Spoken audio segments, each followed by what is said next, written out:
사도행전 8장 26절부터 40절의 말씀을 살펴보도록 하시겠습니다. 26절부터 40절의 말씀을 보실 때는 하나님의 시각에서, 하나님 입장에서 이것을 잘 보시면 좋을 것 같습니다. 예수께서 사도행전 1장 8절에 성령이 너희에게 임하시면 너희가 권능을 받고 예루살렘과 온 유대와 사마리아와 땅끝까지 이르러 내 증인 되리라고 예수께서 말씀을 하셨죠. 그것을 하나님이 어떻게 이루어 가시는가, 하나님의 시각에서 이것을 잘 보시고 하나님의 방법으로 하나님이 어떻게 이루어 가는가를 잘 보시면 좋겠습니다. 그래서 빌립과 에티오피아 사람 넷이, 이 두 사람이 하나님이 어떤 방법으로 어떻게 만나게 하셔서 복음을 전하고 또 듣고 변화되고 있는가, 그리고 에티오피아 넷이 이 사람을 통해서 아프리카에 복음이 증거되는 이 양상을 잘 보시면 좋겠습니다. 빌립은 사마리아 성에서 복음도 증거했습니다. 말씀도 증거하고 그 말씀에 따르는 표적과 기사를 행했어요. 많은 사람에게 붙어있던 귀신들이 큰 소리 지르며 나가고 안진뱅이가 많이 치유되고 또 중풍병자가 또 치유되는 놀라운 역사를 통해서 이 사마리아의 많은 사람들이 예수를 믿고 성령도 받게 됐습니다. 물론 예루살렘에 있는 사도들에게 사마리아 성에도 하나님 말씀을 받았다함을 듣고 대표로 베드로와 요한을 보내고 난 다음에 그 사도들을 통해서, 특별히 베드로를 통해서 이 두 사도를 통해서 성령 받고 거듭나는 놀라운 역사가 있게 됩니다. 그리고 난 다음에 하나님께서 주의 사자, 천사를 빌립에게 보내서 말씀을 전하도록 그렇게 했는데, 천사가 이 빌립에게 일어나서 어떤 방향으로 가야 되는지, 어디서부터 어디까지 이르는 길에 가야 되는지에 대해서 지시를 합니다. 그래서 주의 사자가, 그 천사가 빌립에게 나타나서 일어나서 남쪽 방향으로 가되 예루살렘에서 가사에 이르는 길까지 가라고 그렇게 분명히 전달을 합니다. 근데 그 가는 길이 광야예요. 자, 빌립은 남쪽 방향이라는 것은 듣고 예루살렘에서 가사에 이르기까지 그 가는 길까지 가라고 해서 즉각 갑니다. 그러나 무엇을 해야 되는지, 누구를 만나는지에 대해서는 전혀 언급이 없어요. 자, 우리 성도님들이 이 빌립이 바로 순종해서 그 가사까지 가는 빌립의 그 신앙, 그 신실함을 잘 보시면 좋겠습니다. 하나님이 빌립을 이 예수께서 말씀하신 성령이 너에게 임하면 너희가 권능을 받고 예루살렘과 온 유대와 사마리아와 땅끝까지로 내 증인 되리라고 하는 이 말씀이 이루어지는 데 있어서 빌립을 통해서 첫 번째는 사마리아 성, 사마리아 도시에게 그 안에 복음이 증거되게 하고, 이제는 에티오피아 사람 넷에게 복음을 증거해서 아프리카에 복음이 들어가도록 하는 데 있어서 빌립은 하나님과 하나님 말씀 앞에, 특별히 하나님 앞에 정말 착하고 좋은 마음, 하나님 말씀 앞에 착하고 좋은 마음을 가진 자입니다. 그래서 그는 말씀 앞에 간절하기 때문에 하나님의 뜻이 무엇인지, 하나님의 말씀을 정말 듣고 순종하기를 사모하고 적극적으로 순종하는 자였어요. 또 성령의 인도하심과 성령의 음성에 민감하고 적극적으로 인도받고 순종하기를 사모하는 자였습니다. 그러하기에 학자에 따라서는 예루살렘에서 가사까지 70여 킬로 된다고 하는 학자도 있고 100킬로 된다고 하는 학자도 있습니다. 이 거리를 천사의 말을 듣고 갑니다. 가서 보니까 에티오피아 사람을 보게 된 거예요. 거기서 누구를 만나는지 무엇을 해야 되는지 전혀 구체적으로 듣지 못했어요. 인간의 계획으로는 치밀하거나 정교하지 못할 수 있지만은 하나님은 하나님의 일을 이루어가는 것을 오늘 이 장면을 통해서 볼 수가 있습니다. 가서 보니까 에티오피아 사람 4시가 있는데 이 사람은 에티오피아 여왕 간다게의 모든 국고를 맡고 있는 관리예요. 큰 권세를 가진 자입니다. 여기서 우리 성도님들이 좀 아셔야 될 것은 에티오피아라고 하는 것은 오늘날 에티오피아 국가를 말하는 것이 아니고 오늘날 수단 국가에 있는 곳을 말하는 겁니다. 그리고 간다게라고 하는 것은 에티오피아 여왕 개인의 이름이 아니라 에티오피아 여왕의 공식 칭호를 말하는 겁니다. 공식 직함을 말하는 거예요.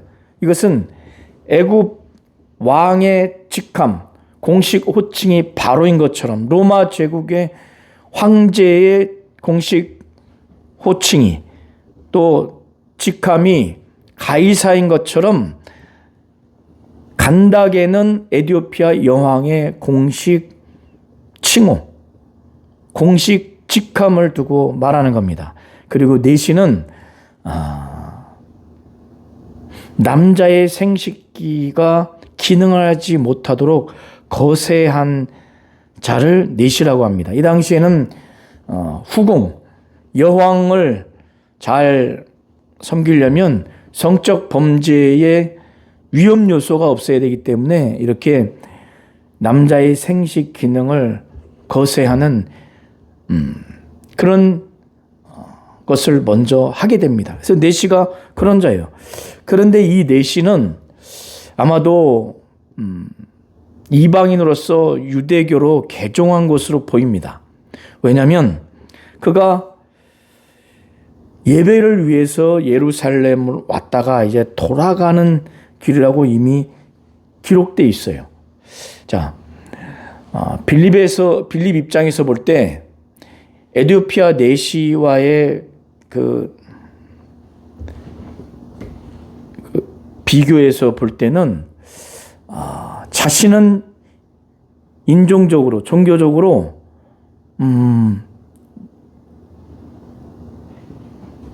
유대인이고 그리고 내시는 이방인입니다. 그리고 그는 흑색 민족이에요. 그리고 빌립 입장에서는 자신은 사회적인 지위로 전도자입니다. 그러나 내시는 고위 관리예요. 이런 여러 가지 사회적인 지위 또 경제적으로는 이 당시에 모든 국고를 맡았다고 하는 것은 재정 담당하는 장관 위치로 보입니다. 오늘날로 말하자면요. 그러면 경제적인 지위에 있어서도 부자고 빌립은 가난한 자예요. 그리고 유대인이고 또 내시는 이방인입니다. 이렇게 복음을 전함에 있어서 접촉하는 데 있어서 이런 차이로 인해서 쉽게 복음을 전하거나 들을 수 있기 위한 관계 맺기가 쉽지 않은 상황인데 그러나 빌립은 하나님 말씀 앞에 순종하고 복종하고 성령의 인도하심에 민감한 자이기에 적극적으로 다가갑니다. 왜? 자, 29절에 보면은 성령이 빌립도로 말합니다. 수레로 가까이 나아가라고. 빌립이 보니까 이제 예배를 드리기 위해서 예루살렘에 왔다가 수레를 타고 돌아가고 있는 중인데 그때 이사야 성경을 내시가 읽고 있었습니다. 그래서 성령의 지시로 인해서 가까이 간 거예요. 그러니까 그 이사야의 말씀을 읽는 것을 들리죠. 이 당시에는 성경이 오늘날과 같이 이런 성경이 아니라 양피지로 된 성경인데요. 이 길이가 적은 것은 4m, 긴 것은 40m가 넘습니다. 그러니까 말라기 같은 경우에는 당연히 그 길이가 작겠죠. 그러나 시편이라든가 이사야서 같은 경우는 길겠죠. 그래서 양피지로 된 성경인데 그게 두루마리로 돼 있어요. 폭은 4m에서 45m 이 정도 되고 이 너비는 한 20에서 30cm 정도 된다고 합니다. 그래서 이 두루마리 성경을 가지고 읽고 있었어요. 오늘날도 요즘에 이 성경이 비쌉니다. 그런데 이 당시에는 이 성경이 비싸요. 아무나 이것을 소유할 수 있는 게 아닙니다. 그런데 히브리파 유대인들은 히브리어로 된 이 성경을 가지고 있고 지금 내시는 헬라어로 된 성경을 갖고 있는 겁니다. 자, 근데 빌립도 헬라파 유대인이에요. 그러니까 헬라어를 사용을 하게 되고 이 당시에 사실 그 공용어는 헬라어입니다. 그런데 그 내시가 히브리어가 아닌 헬라어로 된 성경을 읽는 거 보면 헬라어가 가능한 거예요. 그러니까 빌립과 내시는 헬라어로 대화가 가능한 겁니다. 이 당시의 성경은 읽을 때 목소리를 내서 읽었어요. 그것이 기억하기가 더 용이하다고 합니다. 이것이 이 당시의 관습이었고 하나의 문화였어요. 그래서 빌립이 가까이 달려갑니다. 성령의 소리를 듣고 순종하기 위해서 적극적으로도 달려간 의미도 있겠고 또 수레가 가니까 빨리 달려가야 되겠죠. 그래서 이사야서를 읽는 걸 들었어요. 그때 아마 하나님이 성령을 통해서 또 천사를 통해서 이곳으로 오게 하고 만나게 한 이유를 아마 알았을 겁니다. 그래서 이사야 그 53장 7절부터 8절의 말씀을 읽는 것을 듣고 이제 빌립은 이거 내시한테 복음을 증거하라고 하나님이 나에게 천사를 통해서 이곳까지 가라고 하시고 더 가까이 성령이 가도록 그렇게 하셨구나 아마 깨달은 것 같아요. 그래서 그 말씀을 그가 읽는 것을 듣고 그가 적극적으로 그것을 계기로 해서 복음을 증거하기 위해서 묻습니다. 뭐라고 묻느냐? 빌립이 달려가서 선지자 이사야의 글을 읽는 것을 듣고 말하되 읽는 것을 깨닫느냐? 그러니까 빌립은 이걸 막 가르쳐주면서 복음을 증거하고 싶은 거예요. 그래서 깨닫느냐? 당연히 깨닫지 못할 것을 당연히 알고 묻는 거예요. 그런데 이 내시 역시 비록 그가 개종해서 유대교 종교를 갖고 있지만 하나님에 대한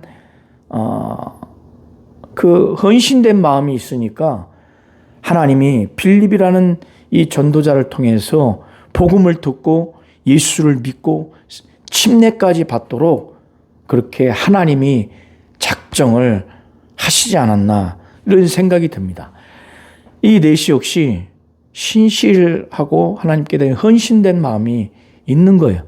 그래서 그가 이 빌립이 다가와서 말하는 것을 통해서 그는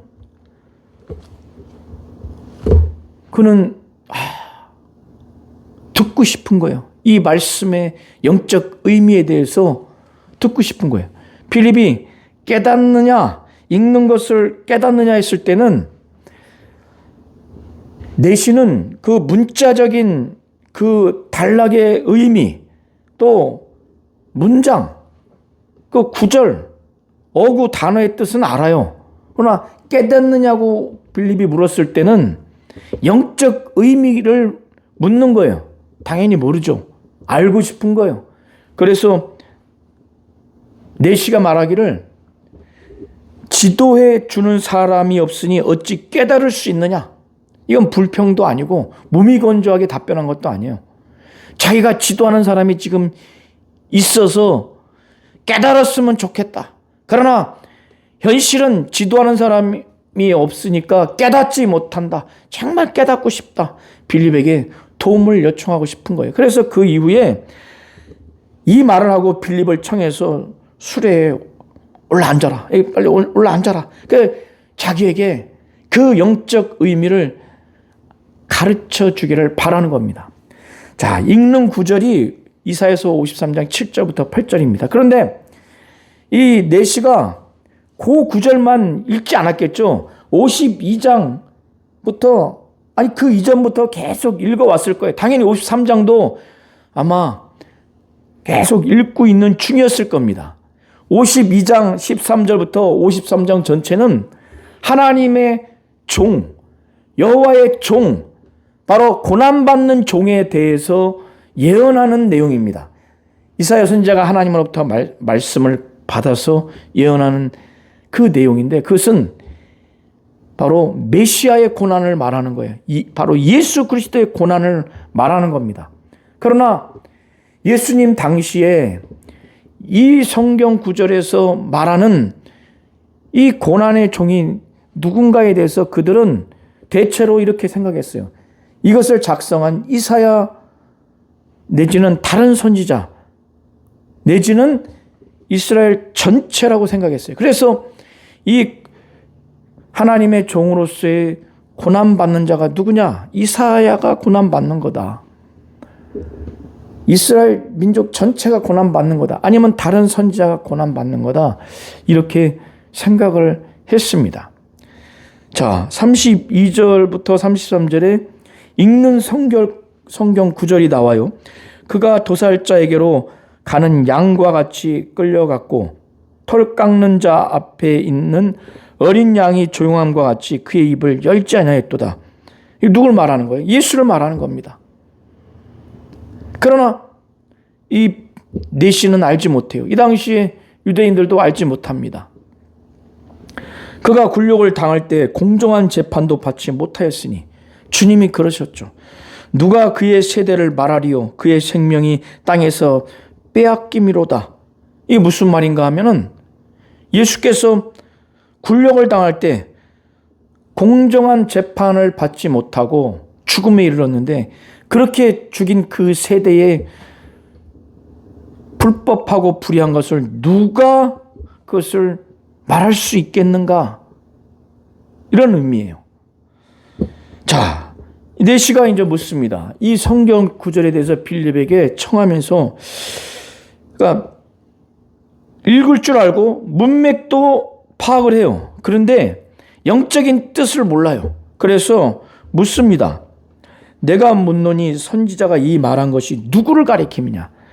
자기를 가리킴이냐? 이사야 선지자 본인을 가리킴이냐? 타인을 가리킴이냐? 이때 기회가 온 거예요. 빌립이. 당연히 사도들을 통해서 배워서 이제 알죠. 이건 바로 예수를 말하는 거다. 그래서 이 글을 시작해서 이사야서 53장 7절부터 8절의 말씀을 시작으로 해서 예수를 가르칩니다. 그래서 복음을 친 거예요. 이사야서 52장, 53장에 걸쳐 그 나와 있는 내용을 다 설명을 했을 거예요. 핵심은 뭡니까? 예수께서 바로 고난의 종이다. 메시아다. 그가 고난 이 땅에 오셔서 고난당하시고 죽으시고 부활하셔서 승천하셔서 성령을 보내주시고 마지막 지상 명령으로 아버지와 아들과 성령의 이름으로 침례를 주라. 다 가르쳤을 거예요. 당연히 가르쳤죠. 예수가 십자가에 못 박혀 피 흘려 죽으신 것은 우리의 죄를 짊어지시고 저주를 담당하시기 위해서 죽으셨다. 그러나 그는 하나님이고 하나님의 아들로서 의인이기에 하나님이 성령으로 살리셨다. 우리의 질병을 정말 그가 아시고 그가 채찍에 맞음으로 우리가 나음을 얻었다. 우리가 평안을 누린다. 영적인 평안을 말하는 거죠. 이런 모든 걸 다 당연히 가르쳤을 거예요. 그러니까 그 이후에 반응을 보면 이제 내시가 이 성경을 가지고 지금 가르침을 받았을 때 예수를 영접하고 침례를 받아야 되겠다. 그렇게 한 거예요. 완전히 변화된 거예요. 그래서 그 수레를 타고 가는 중에 빌립이 계속 성경을 가지고 말씀을 증거합니다. 예수를 가르쳐 복음을 증거해요. 그러니까 예수 영접하고 이제 막 뜨거워졌어요. 가다가 물이 보이는 거예요. 이 내시는 너무 기쁘죠. 자, 이제 빌립에게 말합니다. 자기가 지금 침례를 받으려고 하는데 내가 침례 받음에 있어서 내가 지금 꺼리낀 것이 있느냐. 빌립한테 물어요. 내가 무자격자로 자가 될 만큼 꺼림이 있느냐. 나 침례 받기에 뭔가 부족함이 있느냐. 꺼리는 게 있느냐. 질문을 합니다. 그런데 개역 개정에는 37절이 없음으로 나와 있는데 방가로 4번에 보면 뭐라고 나와 있냐면 어떤 사본에는 이렇게 내시가 빌립에게 지금 질문했을 때 이게 이제 물을 봐서 침례를 받고 싶은 거예요. 침례를 받고 싶은데 내가 지금 바로 침례를 받고 싶은데 꺼려지는 게 있느냐. 그러니까 자기가 무슨 결격 사유가 있느냐 묻는 거예요. 그때 어떤 사본에는 빌립이 그 내시의 질문에 답을 하기를 내가 마음을 온전히 하여 믿으면 가하다. 내가 마음에 온전히 믿으면 예수에 대해서 온전히 믿으면 복음에 대해서 믿으면 침례를 받을 수 있다. 그러니까 그때 내시가 빌립에게 답변을 합니다. 예수 그리스도에 대해서 확실히 믿노라고. 예수 그리스도께서 하나님의 아들이신 줄 믿는다. 그러니까 빌립이 당장 침례를 줘야 되겠다. 가하다 얘기를 한 거예요. 그래서 내시가 이제 마차를 끄는 마부가 있겠죠. 경호원도 있겠고. 자, 수레를 딱 멈춥니다. 그래서 둘이 내려가서 침례를 빌립이 줘요. 이 내시는 정말 행복한 거예요. 어느 학자에 의하면은 이 에티오피아에서 예루살렘 성전까지 오는데 5개월 걸린다고 합니다. 그러니까 이 예배를 위해서 오고 가는데 10개월을 소요해서 올 정도니 내시는 비록 유대교를 종교로 해서 개종한 자이지만 하나님 앞에 신실한 겁니다. 하나님이 그걸 아마 보셨을 거예요. 그런데 그가 내시지 않습니까? 자기의 생식기가 거세됐어요. 자, 레위기 21장 18절부터 20절, 신명기 23장 1절에 보면 이렇게 고자, 그 생식기가 제대로 기능하지 못한 이렇게 거세당한 자, 내시 같은 사람들은 성전 제사에 참여할 수 없습니다. 그리고 여호와의 총회에 참여할 수가 없어요. 하나님의 백성에 참여할 수 없어요. 그러나 하나님이 이사야서 56장 3절부터 7절을 통해서 이방인이라 할지라도 또 이렇게 내시라 할지라도 하나님께 신실하고 헌신된 자는 하나님이 하나님께 정말 하나님의 백성에 들어올 수 있는 그 약속, 그것을 하나님이 이미 말씀하셨습니다. 바로 오늘 빌립과 내시와의 그 만남을 통해서 그것이 이루어지는 장면이에요. 그러니까 내시는 얼마나 행복하겠습니까? 예루살렘 성전에 들어가서 아마 이방인들까지는 들어갔을지 몰라요. 그런 그에게 예수를 영접해서 하나님의 자녀가 되고 이제 침례까지 받으니 얼마나 기쁩니까? 복음을 받고, 그것도 전혀 생각지 못했는데 빌립이라고 하는 사람을 통해서 복음을 듣고 예수 영접하고 침례까지 받고, 성령을 받았는지 안 받았는지 기록되어 있지는 않았지만 아마 받았을 개연성이 높습니다. 얼마나 행복합니까? 물에서 올라올 때 그는 기뻐요. 기쁨으로 갑니다. 그런데 물에서 올라오자마자 빌립을 주의 영, 성령이 호련히 끌고 갑니다. 어디로 끌고 가냐? 아소도라고 하는 곳으로 끌고 갑니다. 약 한 32km 되는 장소인데 끌고 가요. 이건 뭐 초자연적인 그 현상이 일어난 거죠. 그런데 빌립은 와, 신기하다. 자기가 지금 이렇게 온 것에 대해서 놀래고 그것을 황홀하게 느끼는 것이 아니라 계속 사마리아 성에 들어가서 복음을 증거하고 또 예루살렘에서 가사까지 이르는 곳에 가서 또 내시를 통해서 개인 전도를 통해서 성령이 이끄시는 것, 하나님이 이끄시는 것을 그 의도를 알아요. 뜻을 압니다. 그래서 아소도에 가서 여러 성을 다니면서 또 복음을 증거해요. 안 겁니다. 어디까지 이르느냐? 가이사랴까지 이르래요. 사실 여기는 빌립의 고향이기도 하고 이제 여기에 정착을 해서 딸 넷을 뒀는데 전부 다 결혼하지 않고 선지자로 사역을 한 딸들을 둡니다. 그래서 함께 사역을 하죠. 그래서 오늘 사도행전 8장 26절부터 40절을 다시 한번 잘 읽으시면 좋겠습니다.